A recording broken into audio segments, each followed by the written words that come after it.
사라진 곳이 지옥이다, 이렇게 생각을 했던 것 같습니다. 이 땅을 살면서 소망이 없는 자, 지옥을 살아가는 사람이다라는 것이죠. 여러분, 제가 오늘부터 이제 사사기를 우리가 좀 살펴보려고 하는데요. 여러분, 이 사사기를 보면 사사기에는 한마디로 소망이 없습니다. 사사기의 분위기는 굉장히 어둡습니다. 끊임없이 인간이라고 하는 존재가 죄를 짓고, 그리고 회개하고, 그리고 하나님의 심판을 경험하고, 하나님이 구원하고, 이런 것들이 계속해서 반복되는, 소망이라고는 찾아볼 수 없는 것이 이 사사기입니다. 신학자들은, 이 사사기를 연구하는 신학자들은 이렇게 말합니다. 하나같이 사사기는 실패와 죄가 반복하는 책이다. 반복하는 책이다. 죄가 끊임없이 반복합니다. 이런 폴 하우스라고 하는 구약의 유명한 신학자는 사사기를 가리켜서 인간의 종말을 기록한 책이다, 아주 강하게, 세게 이렇게 표현을 하고 있습니다. 이런 분위기를 잘 표현해주는, 사사기를 잘 표현할 패턴이 하나 있는데요, 사사기를 계속 읽다 보면 반복되는 패턴이 나옵니다. 뭐냐 하면 이것을 가리켜서 나선 하향식 구조다, 이렇게 이제 이야기를 하는데, 무슨 말이냐 하면 죄가 계속 반복이 되는데 이 죄가 갈수록 세어진다는 겁니다. 그러니까 우리 속담에 바늘 도둑이 소도둑 된다라는 말이 있잖아요. 그러니까 이 죄가 계속 반복이 되는데, 처음에는 바늘을 훔치는 도둑이 점점 갈수록 더 잔인한 죄를 반복하는 겁니다. 이 사사기의 구조가 계속 이런 반복이 계속되고 있습니다. 여러분, 그럼에도 불구하고 참 이 소망 없는 인간의 이야기를 담고 있는데, 이 사사기는 또 하나의 분명한 주제를 담고 있는데, 그럼에도 불구하고 하나님은 택하신 백성을 버리지 않으신다라고 하는 하나님의 신실하심이 두 번째 주제로 등장하고 있습니다. 끊임없이 인간은 틈만 나면 죄를 짓는데, 그럼에도 불구하고 하나님은 더 큰 은혜로 그 인간을 덮으신다라는 겁니다. 제가 첫 번째 강해로 사사기를 선택한 이유가 있습니다. 뭐냐 하면 이 사사기를 보면서 우리의 모습을 좀 보자는 겁니다. 우리의 모습. 사사기를 준비하는 저도 이 사사기의 말씀을 준비하면서 저의 모습을 좀 돌아보고, 사사기의 말씀을 함께 나누는 여러분들도 여러분들의 모습을 좀 보자라는 겁니다. 여러분, 심리학에는 사람이 변할 수 있는 방법은 딱 두 가지밖에 없답니다. 첫 번째는 뭐냐 하면 내가 나 자신을 보는 이 자기 성찰이 이루어져야 되는 메타인지라고 하는데, 이 메타인지가 있으면 사람은 변할 수 있답니다. 두 번째는 뭐냐면 남의 눈으로 나를 바라보는 겁니다. 남의 시선이 나를 바라볼 때에 평가하는 그 평가, 남의 말을 잘 들으면 사람이 변할 수 있다는 겁니다. 여러분, 사람이 남의 말 잘 안 듣습니다. 안 들어요. 우스갯소리로 나이만큼 변하지 않는다, 이런 말이 있죠. 사람은 자신의 나이만큼 변하지 않는다랍니다. 제가 40대니까 40대 후반이거든요. 40대 후반의 나이만큼, 40 나이를 말하기 좀 그렇고 40 몇 프로만 변하고 40 몇 안 변한다는 겁니다. 나이가 70인 분은 70%에 변하지 않는 프로가 있다는 거죠. 30%밖에 변하지 않는다는 겁니다. 그만큼 나이가 들수록 사람은 잘 변하지 않는다는 겁니다. 근데 사사기를 보면서 우리가 좀 우리의 모습을 보자는 겁니다. 우리의 모습, 나의 모습, 사사기가 말하는 나의 모습, 인간의 모습을 보면서 내 모습을 좀 성찰하자는 거죠. 그럼 오늘 이 말씀을, 이제 제가 사사기의 말씀을 한 절 우리 이제 조금 살펴볼 건데요, 이 말씀을 통해서 좀 이 사사기가 끝날 쯤에는 이전의 나의 모습이 조금이라도 변해서 정말 우리 하나님께 영광이 되고 좀 우리의 삶이 더 소망이 넘쳐나는 그런 삶이 되었으면 참 좋겠습니다. 첫 번째로 우리가 한번 좀 살펴보도록 하겠는데요, 첫 번째는 인간은 사라지는 존재다라는 것입니다. 오늘 1장 1절에 보시면 사사기의 첫 출발이 참 재미있는 구절로 시작합니다. 1장 1절에 보시면 이렇게 시작하죠. 여호수아가 죽었다, 이렇게 시작합니다. 죽은 후에. 여러분, 이 여호수아가 죽은 후에라고 하는 이 첫 번째 문장은 앞으로 사사기가 어떻게 전개될 것이다라고 하는 복선입니다. 분위기를 말해줍니다. 앞으로 이 사사기의 이야기는 밝은 이야기, 긍정적인 이야기가 아니고 아주 침울한 이야기가 될 것이다라고 하는 사사기 저자의 딱 이 마음에 담겨진 이 구절입니다. 여호수아가 죽었다. 죽었다. 여러분, 이 여호수아 얼마나 대단한 사람입니까? 모세를 이어서 이스라엘 백성들을 지도했던 사람, 지도자. 이 모세가 죽었습니다. 여러분, 인생은 다 사라지는 존재입니다.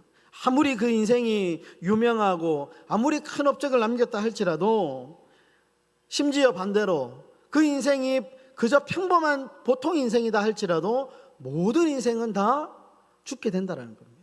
죽음을 피할 수 없다는 것이죠. 여러분, 히브리서 9장 27절에 한 번 죽는 것은 사람에게 정해진 것이다 분명히 말씀합니다.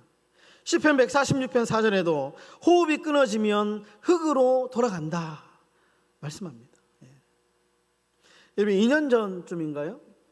가까운 부산에 있는 수영로 교회에 이 정필돈 목사님이 이제 돌아가셨습니다. 그 당시에 이제 제가 모시고 있던 목사님이 정필돈 목사님이 가장 아끼던 제자 목사님이셨거든요.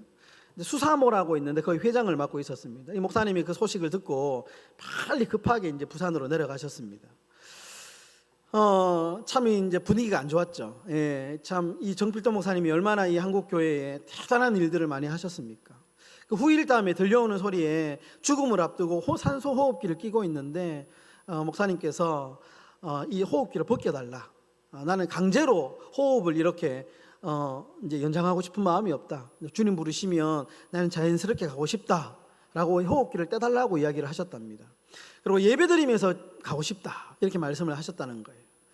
그러면서 그 죽음의 마지막 모습이 그 모습까지도 그 후배 목사들에게 참 귀감이 되었다라는 아주 훈훈한 후일담이 전해지고 있습니다. 여러분, 정필돈 목사님도 그렇게 훌륭한 목사님도 한 시대를 풍미하셨고 가셨습니다. 여러분, 사랑의 교회를 개정하셨던 옥하는 목사님, 얼마나 훌륭하신 목사님, 제자 훈련이라고 하는 것을 우리 한국교회에 심으셨죠. 돌아가셨습니다. 조현기 목사님, 순복음교회를 아주 훌륭하게 잘 이루어주셨죠. 결국 돌아가셨습니다. 아무리 훌륭한 인물이라도, 아무리 위대한 사람이라도 사람은 다 죽게 된다는 겁니다. 여러분, 올해 5월에 제가 칼럼으로도 적었는데요, 췌장암으로 돌아가신 미국의 팀 켈러라고 하는 목사님이 있습니다. 우리 성도님들도 한 번쯤은 들어보셨을 수도 있는데 목회자분들에게는 아주 유명한 목사님입니다. 한국에도 그분이 쓰신 책에 많은 책들이 번역이 되어 있고, 한국의 웬만한 목사님들은 이 팀 켈러 목사님이 책을 쓰면 웬만하면 다 사서 읽는 아주 유명하신 목사님입니다. 이분은 원래 신학교 교수님이셨는데 이분이 갑자기 이제 신학교 교수를 사임을 합니다. 그리고 1989년도에 약 50명 정도의 성도를 데리고 개척을 합니다. 어디에서 개척을 하느냐? 정말 어렵다고 하는 도시 한복판, 뉴욕 맨하탄이라고 하는 그 도시 한복판에 리디머 장로교회라고 하는 교회를 설립합니다. 50명을 데리고. 그리고 2008년도에 약 5,000명이라고 하는 어마어마한 숫자로 부흥을 시킵니다. 이분이 은퇴하고 나시고 이제 어떤 개척하는 목사님들을 위해 도시교회 개척이라고 하는 아주 유명한 연합 단체를 세우고, 우리나라에도 그런 단체가 있습니다. 아주 훌륭한 일들을 하셨죠. 이분이 임종을 앞두고 아주 유명한 말을 했습니다. 이제 죽으면서 나는 죽는 것이 당연하다. 나는 죽는 것이 당연하다. 주님, 예수님, 나는 주님을 볼 준비가 되어 있습니다. 지체하고 싶지 않습니다. 빨리 저를 데려가 주십시오라고 그가 그렇게 유언을 하고 주님을 만났다는 겁니다. 아주 유명한 후일담입니다. 여러분, 아무리 훌륭한 인간이라 해도 죽음을 피할 수 없다라는 거죠. 여러분, 라틴어 중에 메멘토 모리라고 하는 라틴어가 있습니다. 메멘토 모리, 죽음을 기억해라. 죽음을 기억해라. 여러분, 이 말은 아주 옛날에 로마 시대에 전쟁에서 이기고 돌아온 개선 장군이 마차를 타고, 이게 흰 네 마리의 말이 끄는 마차를 타고 개선 장군이 손을 흔들면서 이제 로마로 입성합니다. 그때 사람들이 나와서 꽃을 뿌리면서 환영하죠. 환영을 합니다. 그런데 그 마차 제일 끝에 있는 이 따라오는 사람이 이렇게 외치는 겁니다. 메멘토 모리, 메멘토 모리. 죽음을 기억하라. 죽음을 기억하라. 오늘은 개선 장군이지만 너도 언젠가는 죽게 될 것이다.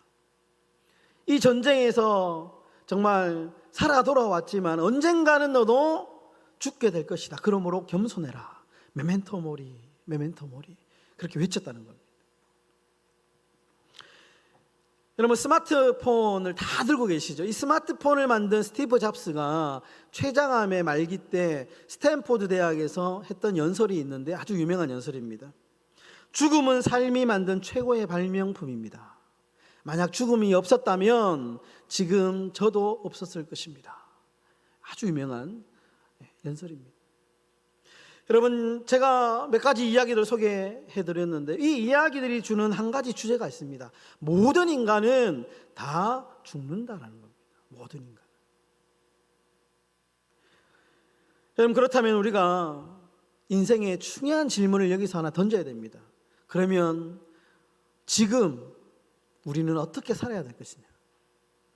모든 인생은 다 시한부 인생인데 그러면 지금 여기서 우리는 어떻게 살아야 될 것이냐라고 하는 이 인생의 중요한 질문을 던져야 된다는 겁니다. 저는 오늘 이 사사기 1장 1절에 나오는 한 문장에서 그 해답을 발견했습니다. 이렇게 말씀하죠. 여호수아가 죽은 후에 이스라엘 자손이 여호와께 여쭈어 이르되. 여호와께 여쭈어 이르되. 여러분, 모든 인생은 다 사라지는데, 모든 인생은 다 죽음을 피할 수 없는데, 그러면 인생을 어떻게 살아야 되느냐? 주님의 말씀을 붙잡고 사라지지 않는 주님의 영광을 붙잡고 살아가는 것이 우리가 지금 여기에서 살아가야 될 인생의 태도다라는 겁니다. 여러분, 주의 말씀을 붙잡고 살아가시는 저와 여러분들의 삶이 되시기를 주의 이름으로 축원합니다. 여러분, 사람 붙잡으면 안 됩니다. 여러분, 사람을 보면 실망하죠. 사람을 보면 실망합니다. 여러분, 물질을 붙잡으면 큰일 납니다. 명예를 붙잡거나 힘을 붙잡고 살아가다가는 그것이 우리의 죽음을 보장하지 않습니다. 우리의 죽음을 해결하지 않습니다. 우리의 죽음의 문제를 해결할 분은 누구냐? 바로 여호와 하나님 한 분밖에 없다라는 것입니다. 그러므로 주의 말씀을 붙잡고 살아야 된다. 이사야 40장 8절에 푸른 마르고 꽃은 시드나 우리 하나님의 말씀은 영원히 서리라. 여러분, 바라기는 사라지지 않는 주님의 영광, 주님의 말씀을 붙잡는 우리 행복한 교회가 되시기를 주의 이름으로 축원합니다. 여러분, 두 번째로 오늘 우리에게 주시는 교훈이 뭐냐? 힘을 모아야 된다라는 겁니다. 힘을 모아야 된다. 여러분, 3절에 보시면 이제 가나안에 입성한 이 이스라엘 민족들이 전쟁을 해야 됩니다. 그리고 이제 이 이스라엘 백성들이 하나님께 묻죠. 누가 먼저 올라가서 이 가나안 민족과 싸워야 되겠습니까? 그래서 하나님 말씀합니다. 유다, 네가 올라가라. 유다 지파가 올라가라. 하나님께서 유다 지파가 올라가라 이렇게 말씀합니다. 근데 그때 유다 지파가 혼자 올라가지 않고 도움을 요청하는데 시므온 지파, 형제 지파에게 도움을 요청합니다. 그리고 그 전쟁에서 승리를 하게 됐죠. 승리하게 됩니다. 여러분, 이 3절이 우리에게 주는 아주 단순한 진리입니다. 예전에 이승만 대통령이 아주 그 유명한 말을 했잖아요. 뭉치면 살고 흩어지면 죽는다. 인생의 단순한 진리입니다. 여러분, 우리가 힘을 모아야 됩니다.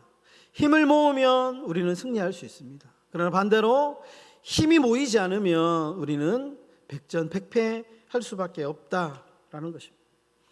여러분, 모세가 정말 그 수많은 이스라엘 백성들을 인도할 수 있었던 것은 그에게는 아론과 훌이라고 하는 협력자가 있었습니다.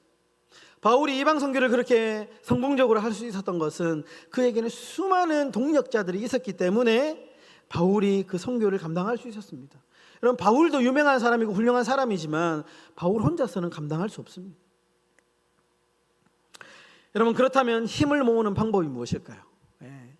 바울은 우리가 힘을 모아야만 하나님의 사역을 감당할 수 있다 이렇게 이야기하고 그 방법도 알고 있었습니다.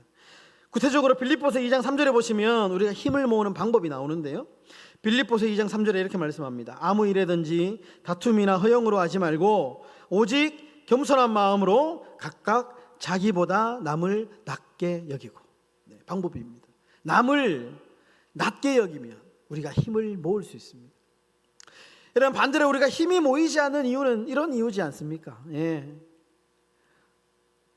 내 의견을 이렇게 꺾기가 힘들잖아요.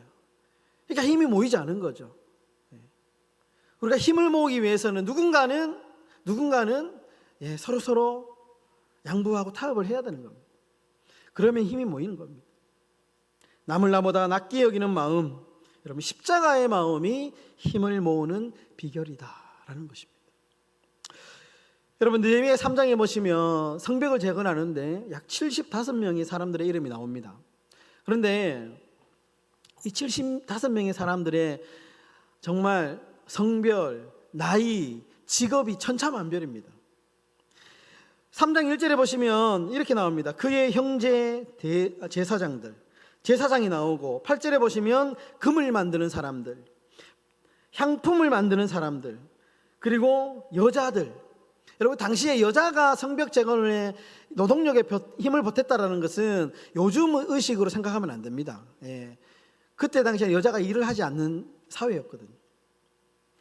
그리고 이방인들, 느다님 사람이라고 하는 이방인들도 힘을 보탰고요, 장사하는 상인들도 힘을 보탰습니다. 여기에 나오는 다양한 배경을 가진 사람들이 함께 성벽을 건축했는데 42개 팀에 15종 이상의 직업이 소개되고 있습니다. 예전에 제가 느헤미야 강의를 하면서 잠깐 소개한 적이 있는데요, 다양한 사람들이 성벽 재건이라고 하는 하나의 목적을 위해서 힘을 모았다라는 것입니다. 그래서 성벽 재건이 단시일 안에 완성이 될 수 있었습니다. 여러분, 여기서 우리가 질문해야 돼. 우리는 얼마나 힘을 모으고 있습니까? 얼마나 힘을 모으고 있습니까? 여러분, 단순합니다. 힘을 모으면 미래가 보장되지만 우리가 힘을 모으는데 실패하면 미래는 불투명합니다. 힘을 모아야 됩니다. 우리 교회의 미래는 얼마나 힘을 모으느냐, 얼마나 힘이 모이느냐에 따라서 앞으로의 70년, 지금까지의 70년은 감사 하나님의 은혜로 여기까지 왔습니다. 이제 앞으로의 남은 70년은 우리가 어떻게 이리 행복한 교회를 만들어 갈 것이냐, 이것은 그 해답은 우리가 얼마나 주의 말씀 안에서 함께 한 마음으로 힘을 모을 것이냐, 여기에 성패가 달려있다라는 것입니다. 여러분, 힘을 모아 앞으로의 70년을 준비하는 우리 행복한 교회가 되기를 소망합니다. 여러분, 마지막 세 번째 오늘 말씀이 주는 교훈이 있는데, 심는 대로 거둔다라는 겁니다. 심는 대로 거둔다. 1장 7절의 말씀인데요, 우리 1장 7절의 말씀을 우리 한번 읽어보도록 하겠습니다. 1장 7절의 말씀 다 함께 읽겠습니다. 시작. 아도니베섹이 이르되 옛적에 70명의 왕들이 그들의 엄지손가락과 엄지발가락에 잘리고 내 상 아래에서 먹을 것을 줍더니 하나님이 내가 행한 대로 내게 갚으심이로다. 무리가 그를 끌고 예루살렘에 이르렀더니 그가 거기서 죽었더라. 네, 여러분 7절에 보시면 아도니베섹이라는 이름이 나옵니다. 이것은 사람 이름이 아니고요, 아도니라는 것은 아도나이라는 주인이라는 뜻입니다. 주인. 베섹이라는 말은 지역의 이름입니다. 그러니까 가나안 땅의 한 지역의 이름이 베섹이라는 이런 지역의 이름입니다. 그러니까 아도니 베섹은 아도니 지역의 주인, 이 베섹이라고 하는 지역을 통치하는 통치자라는 뜻입니다. 여기에서 이 아도니 베섹이라는 사람이 어떤 사람인지는 모르지만 이 사람이 권력도 있었고 힘도 있었고 그리고 아주 잔인한 사람이었다라는 것을 알 수 있습니다. 7절에 보시면 이 사람이 옛적에 70명의 왕들의 엄지손가락과 발가락을 자른 적이 있다, 이렇게 나오죠. 그러니까 이제 이 베섹이라고 하는 지역을 중심으로 해서 가나안 지역에 수많은 어떤 집단들이 있었는데 전쟁을 많이 하지 않겠습니까? 근데 그 지도자를 잡아가지고 약 70명이 된 것 같아요. 그러니까 그 사람들이 손가락, 엄지손가락, 엄지발가락 다 잘랐다는 겁니다. 엄지손가락을 발랐다는 것은 칼을 못 잡게 하기 위해서, 엄지발가락을 잘랐다는 것은 도망가지 못하기 위해서 아주 잔인한 방법으로 이 베색이라는 지역을 통치했다라는 겁니다.